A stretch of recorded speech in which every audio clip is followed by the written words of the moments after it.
Now we will be calculating the same ratios, the gross profit, the profitability and liquidity ratios from the income statement and the statement of financial position.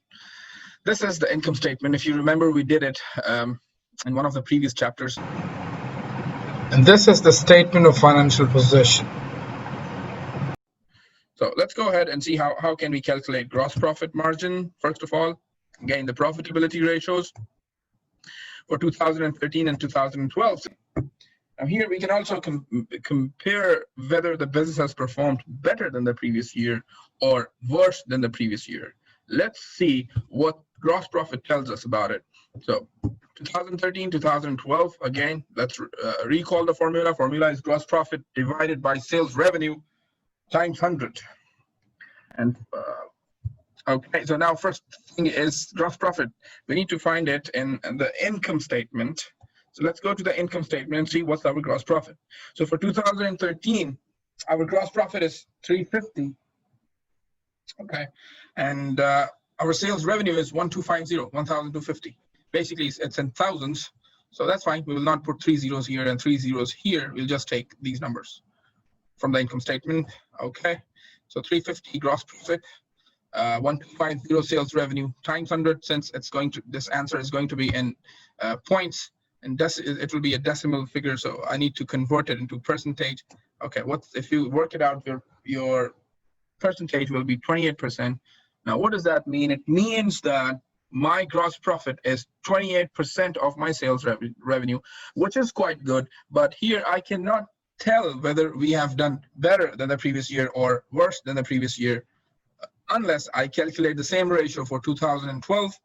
So let's see how much is my gross profit for 2012. I'll go back to my income statement and see what's my gross profit.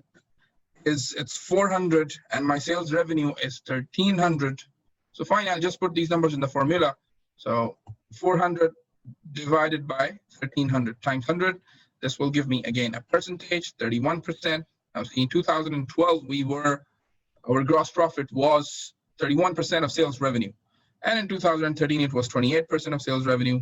Now here, we can clearly say that in 2013, our performance was worse than the previous year. We need to take certain actions to improve our gross profit margin. But this is not the focus of our lesson today. Giving recommendation would be, inshallah, dealt with in the next lesson. Yeah, so net profit margin is our next ratio for 2013, 2012. That's the formula. The only difference is the gross profit has been replaced by net profit. Okay, so where do we go next? We will go to our income statement, since we know that net profit and sales revenue will be given and written and recorded in only income statement. So let's see. That's our income statement. This is my net profit. For 2013, it was 195. 2012, it was 240. Fine. What's my sales revenue? It's the same as we did for the gross profit, 1250, 1300. So let's go ahead and put the figures in the formula. So that's my net profit.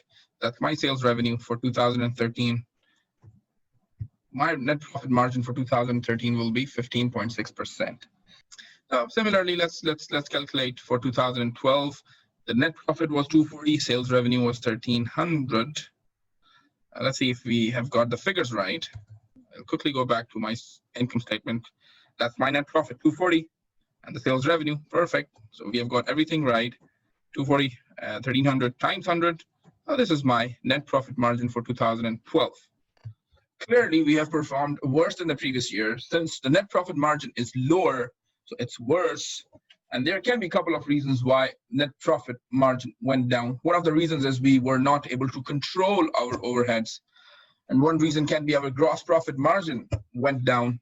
Have done gross profit margin, net profit margin. The third ratio is return on capital employed.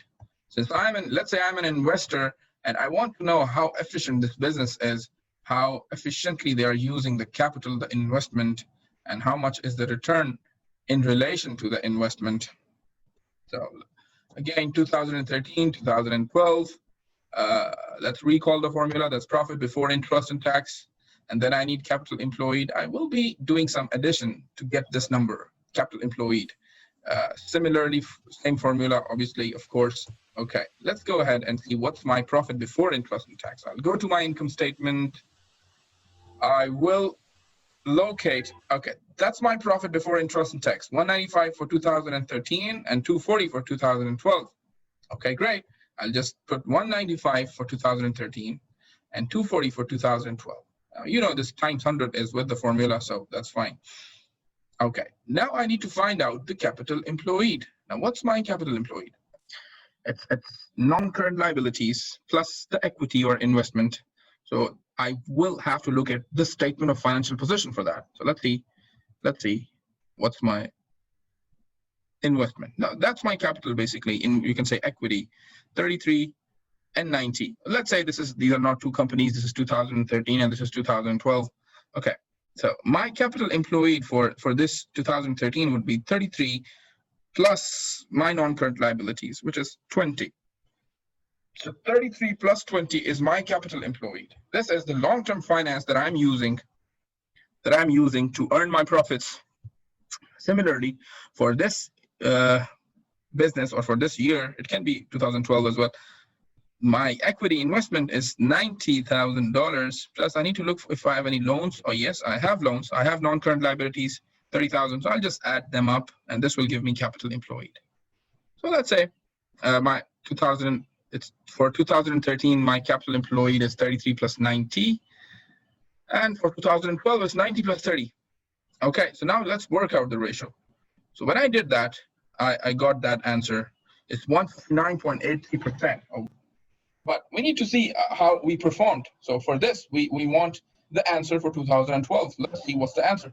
So in 2012, my profit was double my investment. But here, my profit got down. Yeah, my ratio got down actually. So now it's nearly 1.5 times more than my investment.